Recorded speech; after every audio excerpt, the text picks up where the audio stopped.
I am Ricardo Readi, author of the paper Object Relations in a Love Poem, a psychoanalytic reading of Neruda.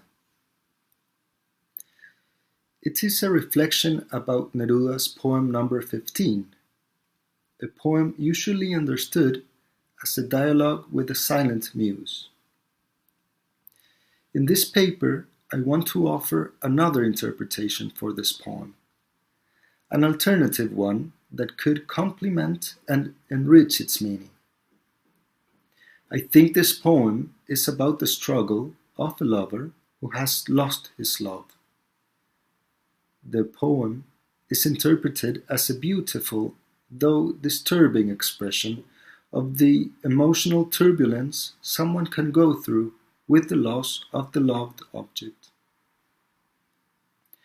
Both Klein's and Bion's ideas were applied for this task, and it is an attempt to show, throughout the poem, how psychic pain turns out to be unbearable at times, and how regression to primitive mechanisms is used to take distance from reality, to deny the reality of loss. I think this poem is able to express the alternation of states of mind between depressive and persecutory anxieties, and how the uses of projective identification play a significant part on this. I also include another dimension to this interpretation regarding the effect the poem can have in the reader. Using the interpretation of a lover that insists in denying this painful reality, I believe this can be transmitted or projected into the reader. As I mentioned before, there is a tendency to interpret this poem as an expression of pure positive love,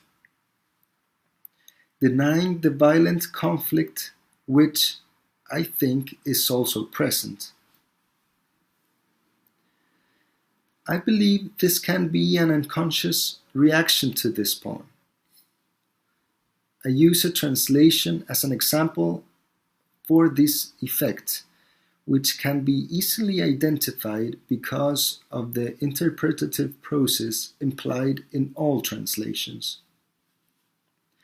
I think this represents the mastery in the art of Neruda, his capacity to invite and involve us in his way of being immersed in an emotional experience, art that is touching for many of us.